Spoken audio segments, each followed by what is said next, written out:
के लिए स्वागत करने के लिए उत्सुक है।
Members of Congress, I have the high privilege and distinct honor of presenting to you His Excellency Narendra Modi, the Prime Minister of the Republic of India. Thank you.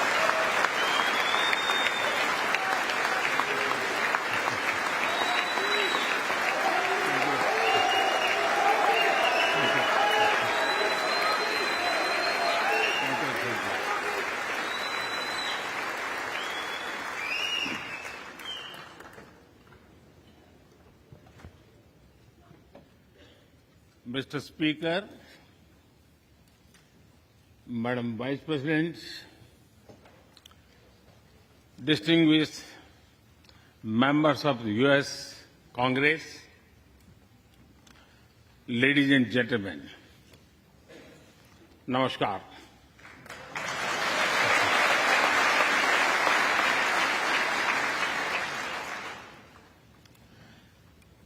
It is always a great honor to address the United States Congress.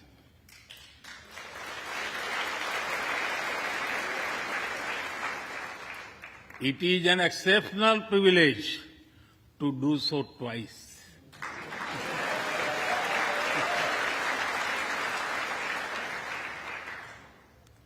For this honor, I extend my deepest gratitude on behalf of the 1.4 billion people of India.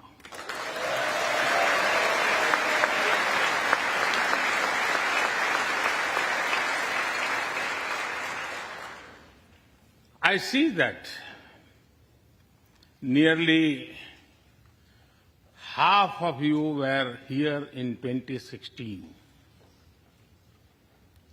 I feel your warmth as old friends. I can also see the enthusiasm of your new friends in the other half. I remember Senator Harry Reid, Senator John McCain, Senator Orrin Hatch, Elijah Cummings, Elsie Hastings, and others who I met here in 2016 and who are sadly no longer with us. Mr. Speaker,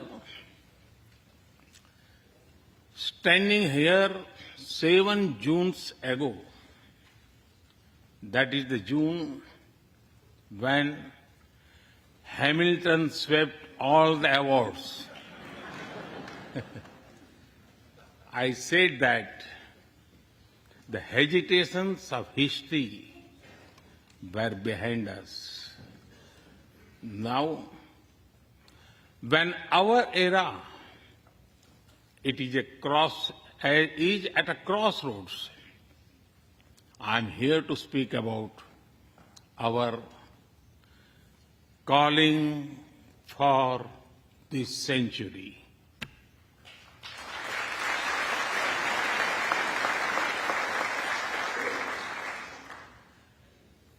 Through the long and widening road that we have traveled, we have made the test of friendship. A lot has changed since I came here 7 summers ago. But a lot has remained the same, like our commitment to deepen the friendship between India and the United States.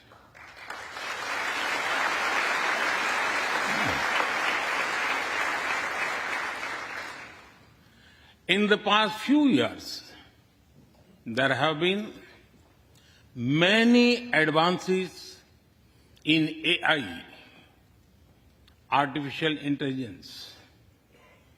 At the same time, there have been even more momentous development in another AI, America and India.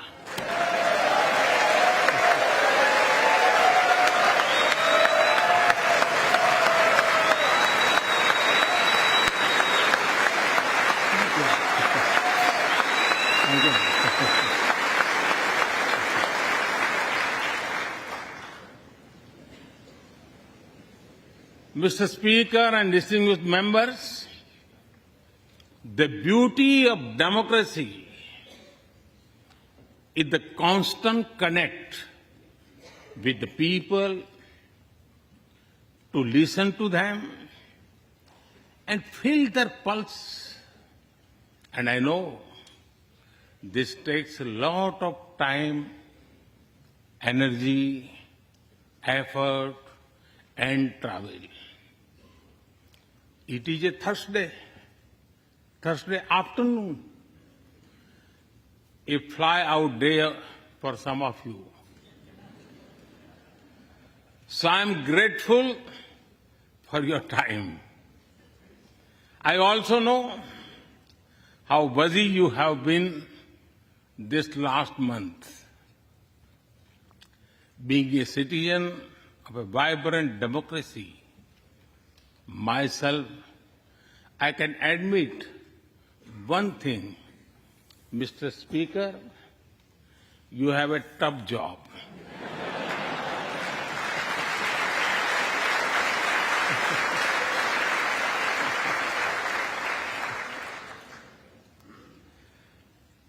I can relate to the battles of patience, persuasion, and policy. I can understand the debate of ideas and ideology. But I am delighted to see you come together today to celebrate the bond between world's two great democracies, India and the United States. Thank you.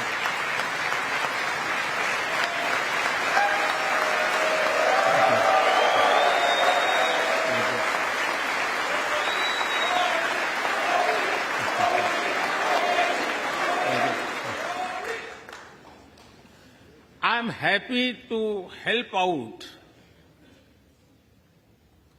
I'm happy to help out whenever you need a strong bipartisan consensus.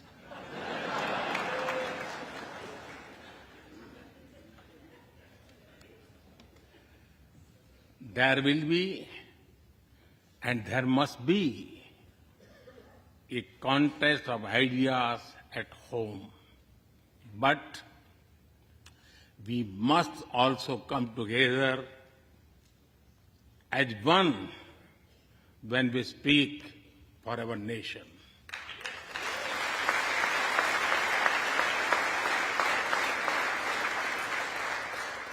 And you have shown that you can do it. Congratulations.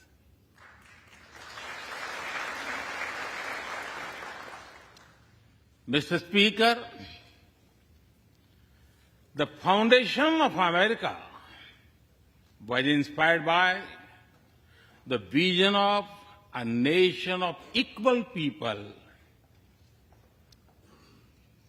Throughout your history, you embraced people from around the world, and you have made them equal partners in the American dream.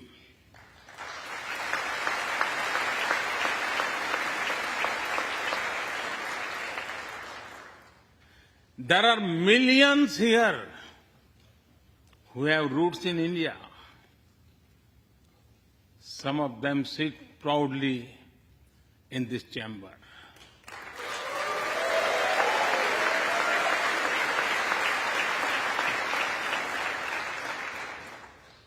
And there is one behind me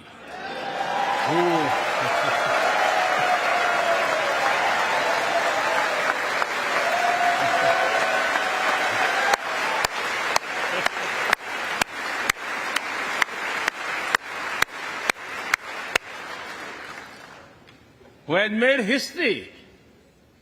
I'm told that the Samosa Caucus is now the flavor of the house. I hope it grows and brings the full diversity of Indian cuisine here.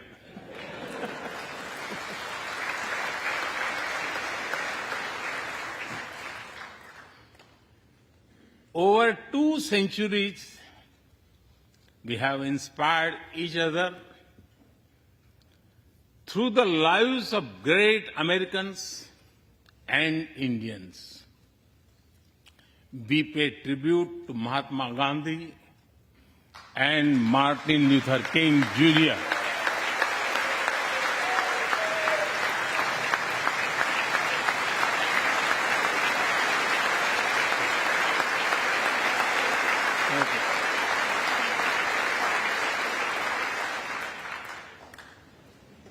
We also remember many others who work for liberty, equality, and justice. Today, I also wish to pay heartfelt tribute to one of them, Congressman John Lewis.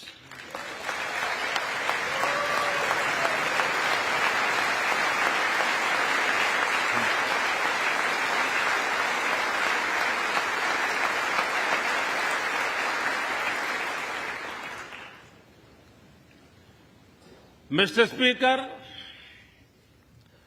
democracy is one of our sacred and shared values. It has evolved over a long time and taken various forms of systems. Throughout history, however, one thing has been clear. Democracy is the spirit that supports equality and dignity.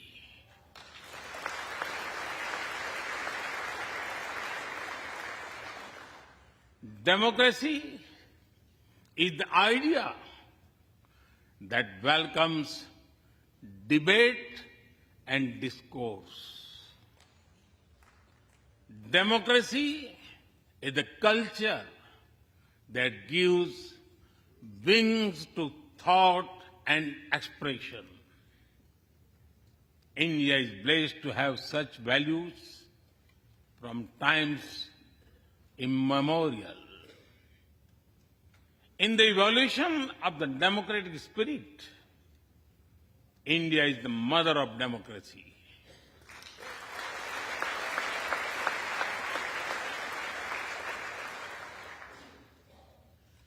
Millennia ago, our oldest scripture said, Ekam Sat Vipra Bahudha Vadanti. It means the truth is one, but the wise express it in a different ways. Now, the US is the oldest and India the largest democracy. Our partnership augurs well for the future of democracy.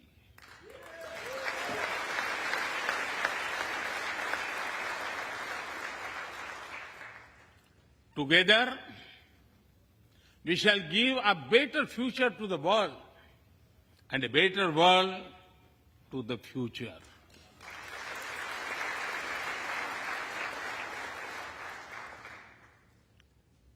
Mr. Speaker, last year, India celebrated 75 years of its independence. Every milestone is important, but this one was a special. We celebrated a remarkable journey of over 75 years of freedom after 1,000 years of foreign rule in one form or another. This was not just a celebration of democracy, but also of diversity. Not just of constitution, but also of its spirit of a social empowerment. Not just of our competitiveness and cooperative federalism, but also of our essential unity and integrity.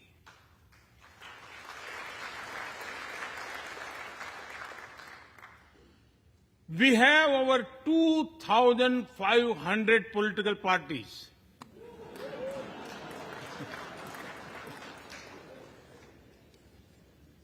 Yes, you heard that right. 2,500. About 20 different parties govern various states of India.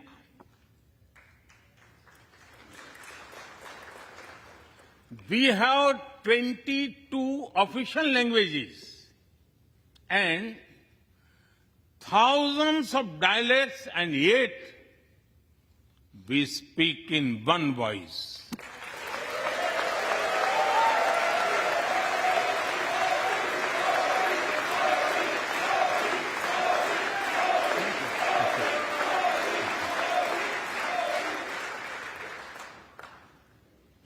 Every 100 miles, our cuisine changes. From dosa to aloo paratha, and from Srikhand to Sandesh. We enjoy all of this. We are home to all faiths in the world, and we celebrate all of them.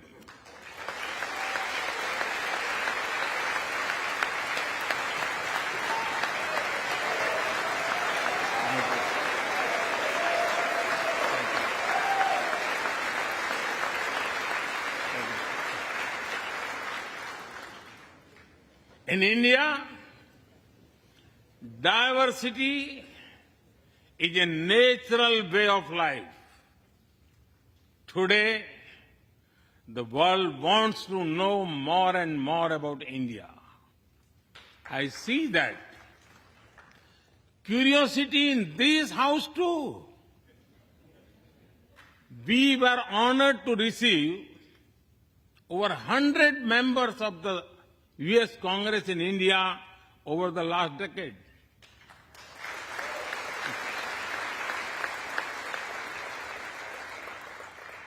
Everyone wants to understand India's development, democracy, and diversity. Everyone wants to know what India is doing right and how. Among close friends, I am happy to share the same. Mr. Speaker, when I first visited the US as a Prime Minister, India was the 10th largest economy in the world. 10th. Today, India is the 5th largest economy.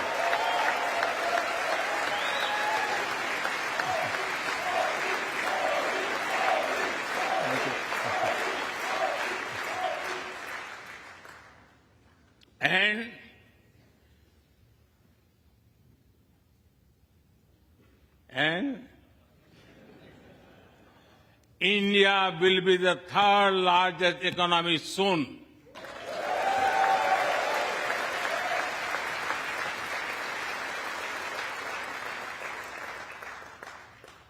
We are not only growing bigger, but we are also growing faster. When India grows, the whole world grows.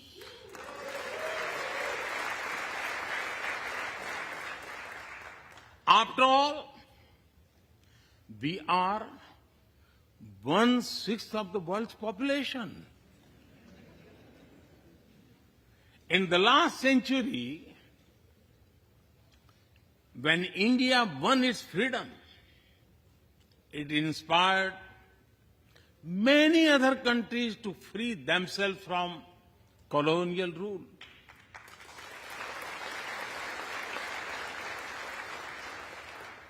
In this century, when India sets benchmark in growth, it will inspire many other countries to do the same.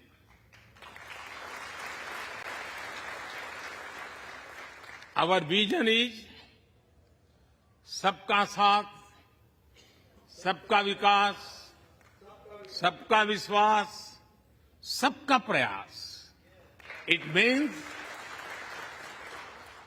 together for everyone's growth, with everyone's trust and everyone's efforts.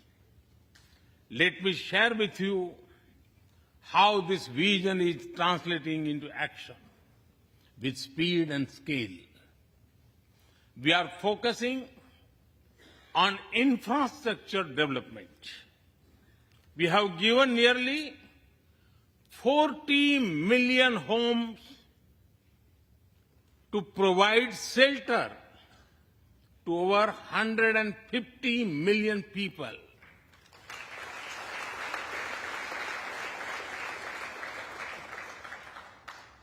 That is nearly 6 times the population of Australia.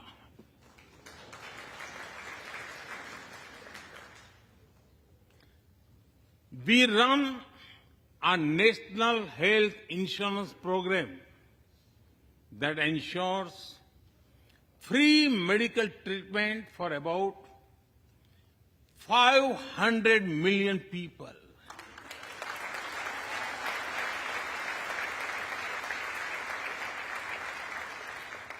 $500 million people, that is greater than the population of South America.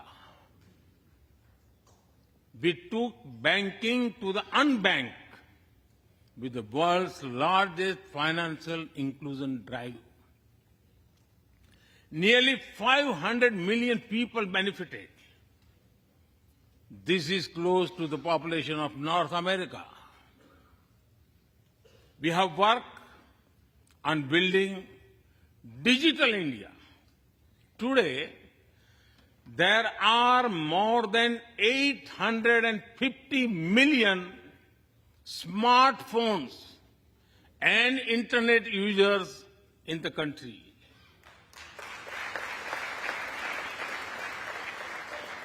This is more than the population of Europe. We protected our people with 2.2 billion doses of made in India COVID vaccines.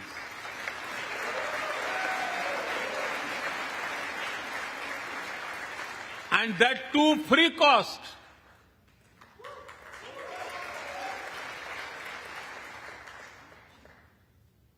I may be running out of continent soon, so I will stop here. Distinguished members, the Vedas are one of the world's oldest scriptures. They are a great treasure of humanity composed thousands of years ago. Back then, women sages composed many verses in these Vedas. And today, in modern India, women are leading us to a better future.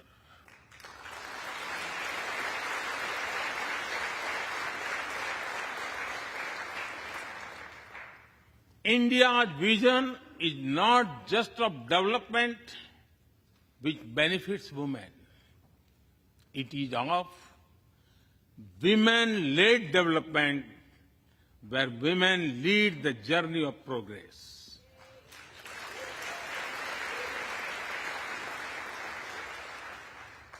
A woman has risen from a humble tribal background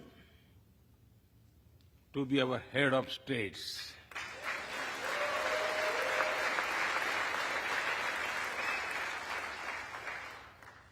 Nearly 1.5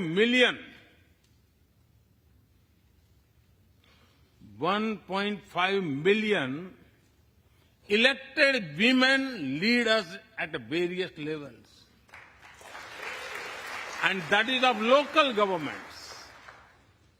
Today, women serve our country in the Army, Navy, and Air Force. India also has the highest percentage of women airline pilots in the world.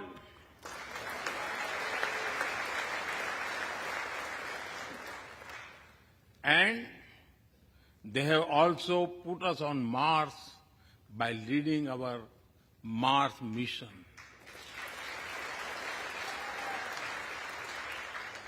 I believe that investigating in a girl child lifts up the entire family. Empowering women transforms the nation.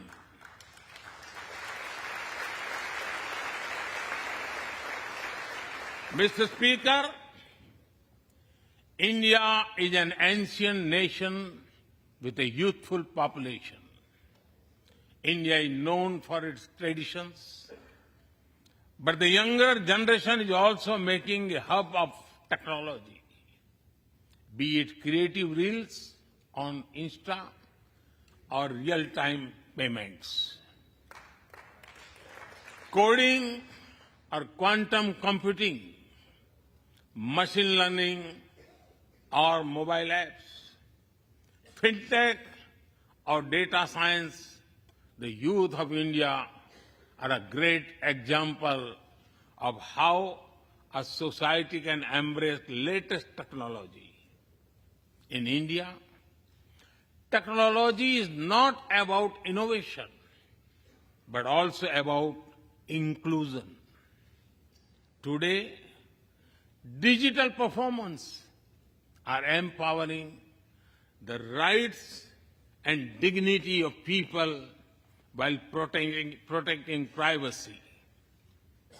In the last 9 years, over 1 billion people got a unique digital biometric identity connected with their bank accounts and mobile phones. This digital public infrastructure helps us reach citizens within seconds with financial assistance. 850 million people receive direct benefit financial transfers into their accounts. 3 times a year, over 100 million farmers receive assistance in their bank accounts at the click of a button. The value of such transfer has crossed $320 billion. And we have saved over $25 billion in the process. If you visit India, you will see everyone is using phones for payments, including street vendors. Last year, out of every 100 real-time digital payments in the world, 46 happened in India.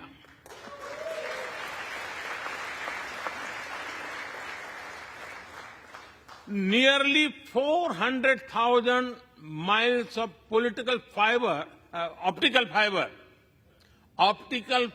cables, and cheap data have ushered in a revolution of opportunities. Farmers check weather updates. The elderly get social security payments. Students access scholarships. Doctors deliver telemedicine.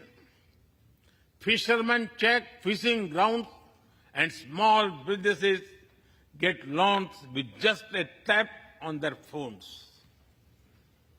Mr. Speaker, a spirit of democracy, inclusion, and sustainability defines us.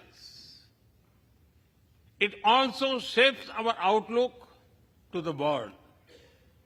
India grows while being responsible about our planet. We believe, Mata Bhumihi Putro Aham Prithviya.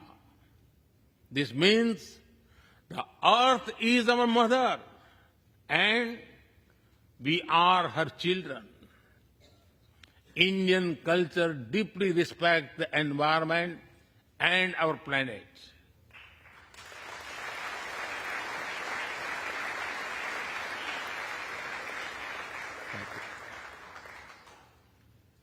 While becoming the fastest growing economy, we grew our solar capacity by 2,300%. Yes, you have heard right. 2,300%.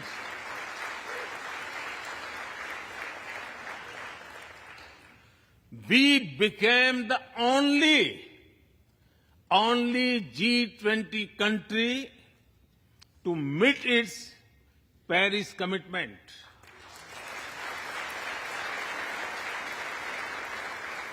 We made renewables account for over 40% of our energy sources, 9 years ahead of the target of 2030.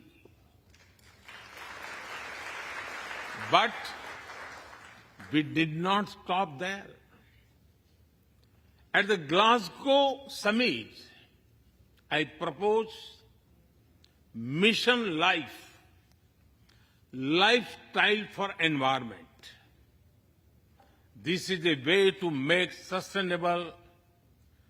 sustainability a true people's movement.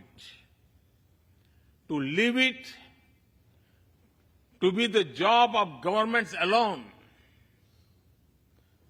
by being mindful in making choices, every individual can make a positive impact. Making sustainability a mass movement, we help the world reach the net zero target faster.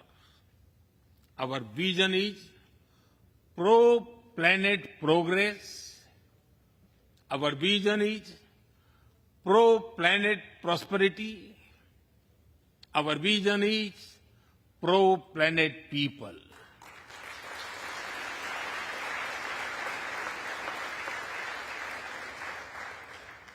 Mr. Speaker, we live by the motto of Vasudhaiv Kutumbakam, or the world is one family.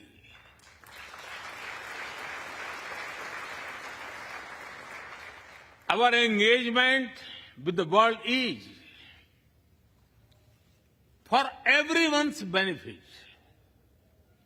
The one sun, one world, one grid seek to join us.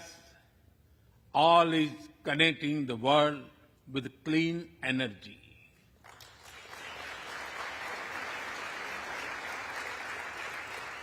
One Earth, One Health is a vision for global action to bring quality health care to everyone, including animals and plants.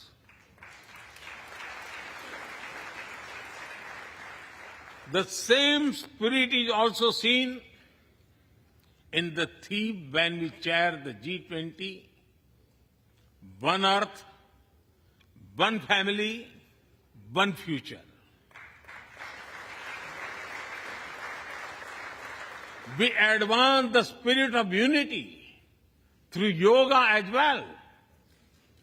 Just yesterday, the whole world came together to celebrate the International Day of Yoga.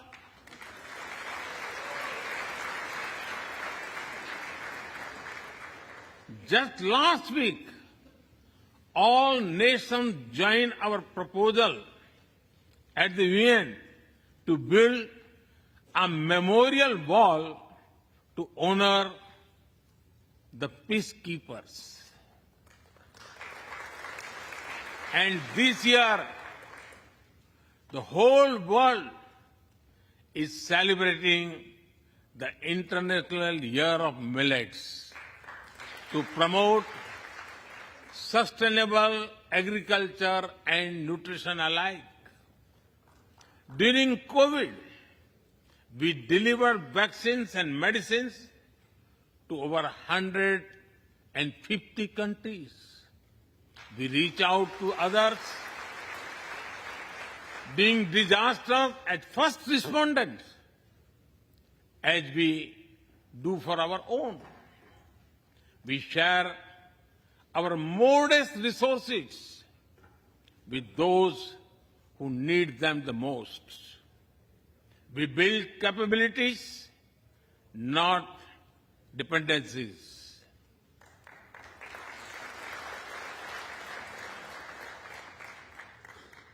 Mr. Speaker, when I speak about India's approach to the world, the United States occupy a special place.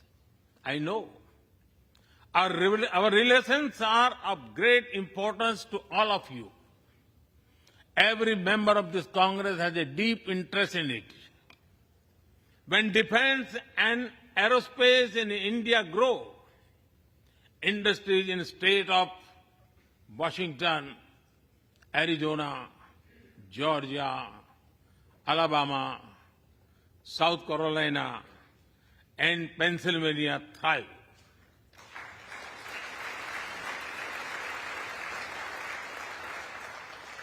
When American companies grow, the research and development centers in India thrive. When Indians fly more, A single order for aircrafts creates more than 1 million jobs in 44 states in America.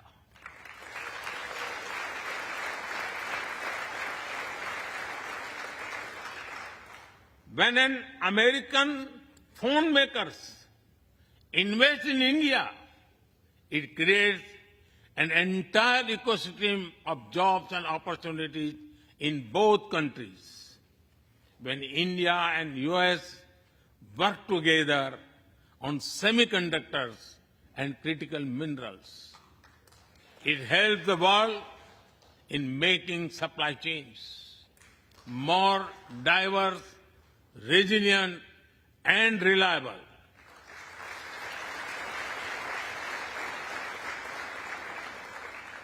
Indeed, Mr. Speaker, we were strangers in defense cooperation at the turn of the century. Now, the United States has become one of our most important defense partners.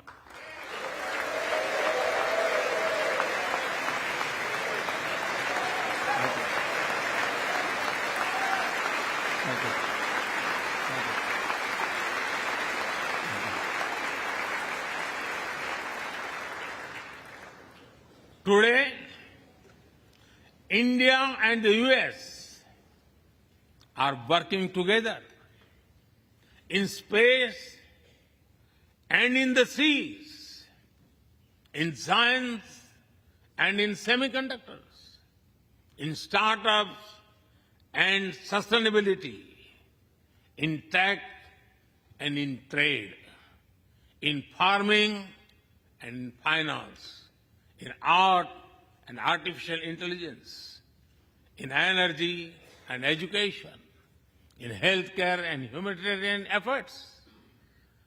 I can go on and go on, but to sum up it, I would say the scope of our cooperation is endless. The potential of our synergies is limitless.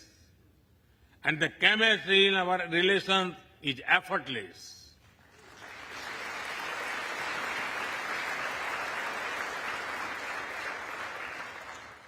In all this, Indian Americans have played a big role.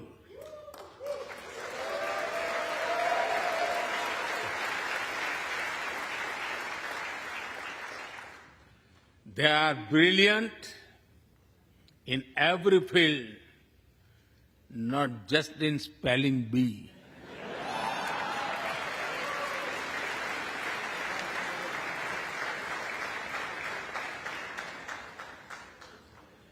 With their hearts and minds, talent and skills, and the love for America and India, they have connected us.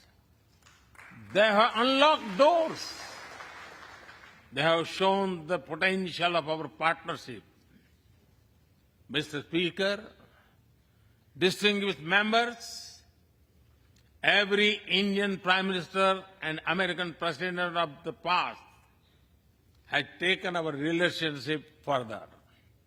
But our generation has to honor of taking it to greater heights.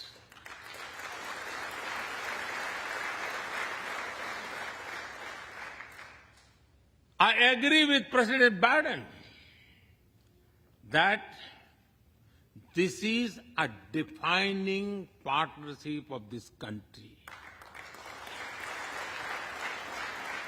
because it serves a larger purpose: democracy, demography, and destiny give us the purpose. One consequence of globalization has been to cover over concentration of supply chains. We will work together to diversify, decentralize, and democratize supply chains.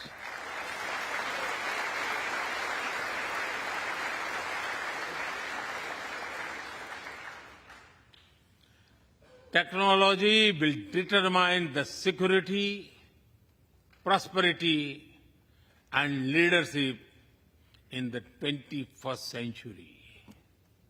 That is why our two countries established a new initiative for critical and emerging technologies.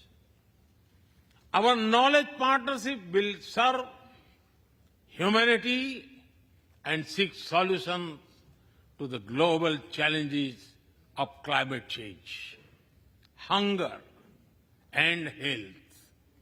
Mr. Speaker and distinguished members, the last few years have seen deeply disruptive developments. With the Ukraine conflict, war has returned to Europe. It is causing great pain in the region. Since it involves major powers, the outcomes are severe. Countries of the global south have been particularly affected. The global order is based on the respect for the principle of the UN Charter, peaceful resolution of disputes, and respect for sovereignty and territorial integrity.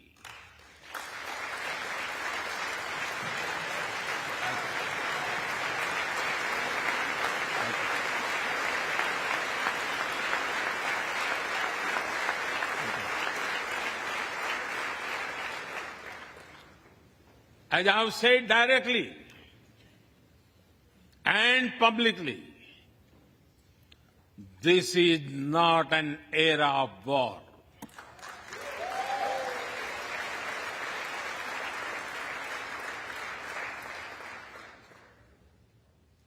But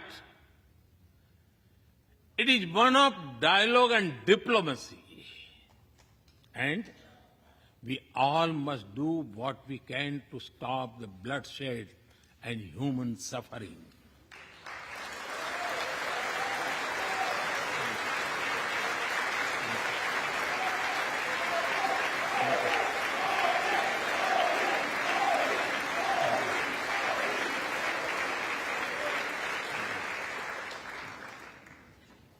Mr. Speaker,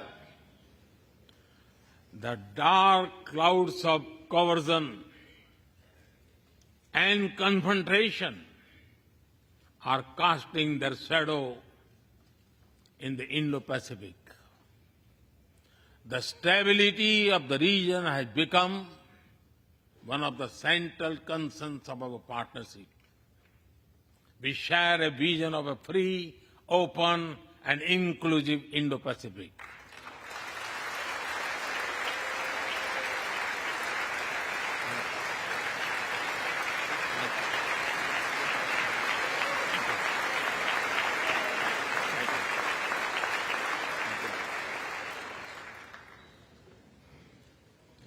Connected by secure seas, defined by international law, free from domination, and anchored in ASEAN centrality.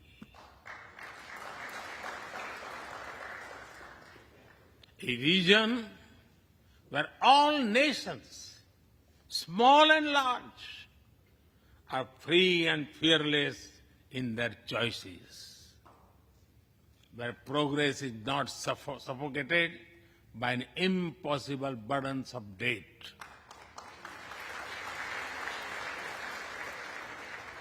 Where connectivity is not leveraged for strategic purposes, where all nations are lifted by the high tide of shared prosperity. Our vision does not seek to content or exclude, but to build a cooperative region of peace and prosperity. We work through regional institutions and with our partners from within the region and beyond of this code had emerged as a major force of good for the region.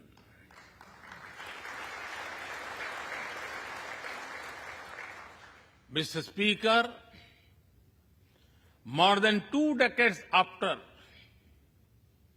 9/11 and more than a decade after 26/11 in Mumbai, radicalism and terrorism still remain a pressing danger for the whole world. These ideologies keep taking new identity and forms, but their intentions are the same. Terrorism is an enemy of humanity, and there can be no ifs and buts in dealing with it.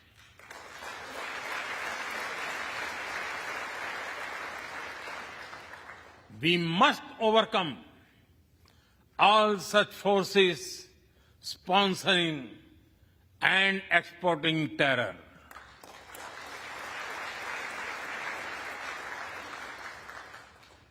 Mr. Speaker, COVID-19's biggest impact was the human loss and suffering it caused. I wish to remember Congressman Ron Wright and the staff members who lost their lives to COVID. As we emerge out of the pandemic, we must give shape to a new world order. Consideration, care, and concern are the need of the hour. Giving a voice to the global south is the way forward. That is why I firmly believe that the African Union be given full membership of G20.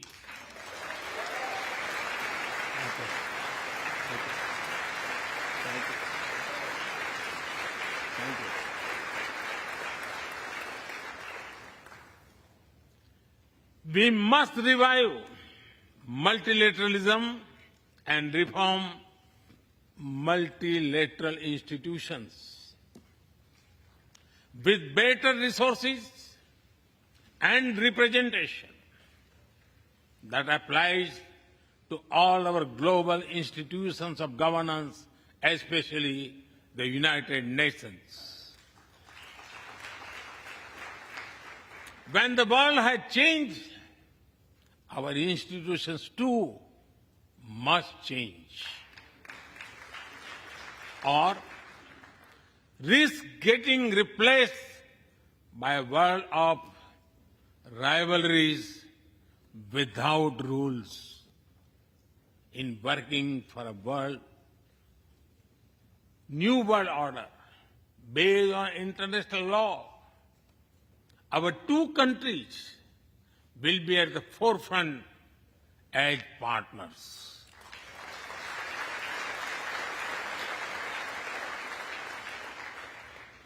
Mr. Speaker and distinguished members, today we stand at a new dawn in our relationship that will not only shape the destiny of our two nations, but also that of the world. As the young American poet Amanda Gorman has expressed, when day comes, we step out of the shade. Aflame and unafraid, the new dawn blooms as we free it.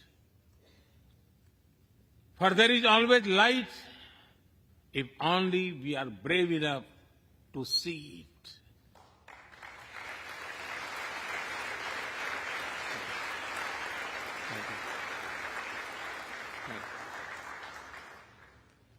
Our trusted partnership,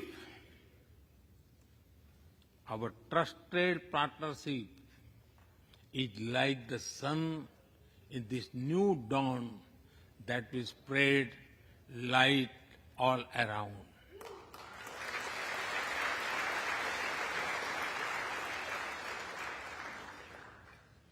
I am reminded of a poem that I once wrote. आसमान में सिर उठाकर, आसमान में सिर उठाकर, घने बादलों को चीरकर, रोशनी का संकल्प ले, अभी तो सूरज उगा है।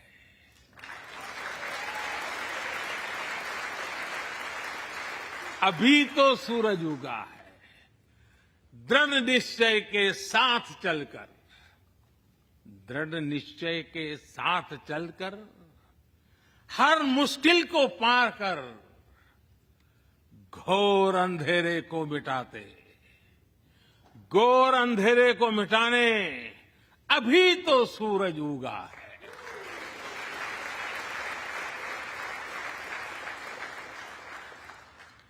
If I were to say it in English, it would be rising its head in the skies, piercing through the dense clouds with the promise of light. The sun has just risen, armed with a deep resolve, overcoming all the odds to dispel the forces of darkness. The sun has just risen.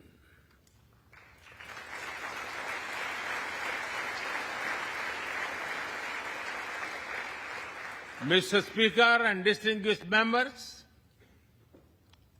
we come from different circumstances and history, but we are united by a common vision and by a common destiny. When our partnership progresses, economic resilience increases, innovation grows, science flourishes, knowledge advances, humanity benefits, our seas and skies are safer, democracy will shine brighter, and the world will be a better place. That is the mission of our partnership. That is our calling for this century. Mr. Speaker and distinguished members, even by the high standards of our partnership, this visit is one of the great positive transformation. Together, we shall demonstrate that democracy is better and democracy deliver.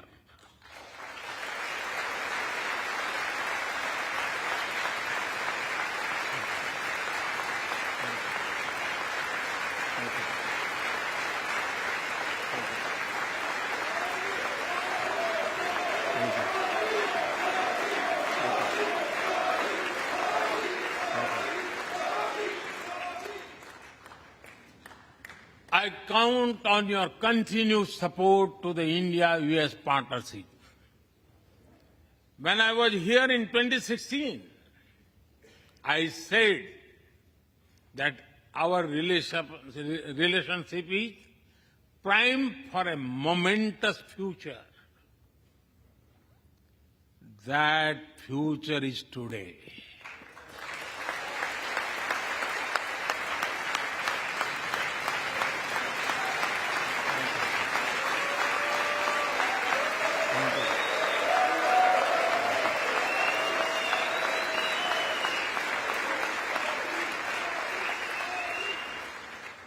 Thank you once again, Mr. Speaker, Madam Vice President, and the distinguished members of this honor.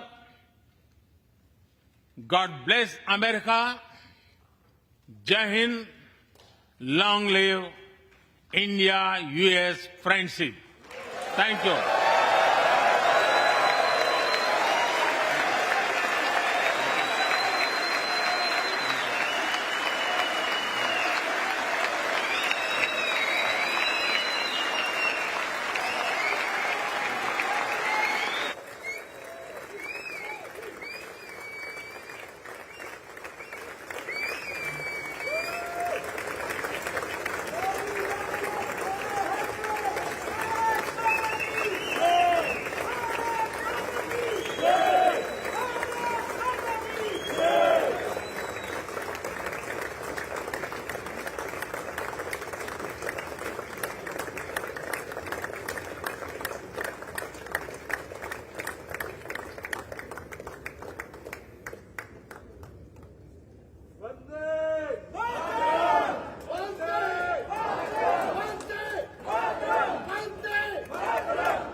तो बेहद शानदार, सारगर्भित, सधे हुए अंदाज में प्रधानमंत्री नरेंद्र मोदी का भाषण अमेरिकी संसद के दोनों सदनों के संयुक्त सत्र को संबोधित किया। प्रधानमंत्री नरेंद्र मोदी ने ऐतिहासिक क्षण है और इस समय कुछ जो सीनेटर्स हैं, जो कांग्रेसमैन हैं, वो प्रधानमंत्री से ऑटोग्राफ भी लेते हुए, जिस तरह से प्रधानमंत्री का स्वागत किया गया, जिस तरह से उनका इस्तकबाल किया गया, वो अभूतपूर्व है। प्रधानमंत्री नरेंद्र मोदी का मोदी के नारों के साथ स्वागत किया गया अमेरिका के सदन में। ये देखना हर एक भारतीय के लिए गौरव का क्षण है और अभूतपूर्व है। देखिए, प्रधानमंत्री अमेरिकी सांसदों से घिरे हुए हैं और कुछ लोगों को ऑटोग्राफ भी देते हुए।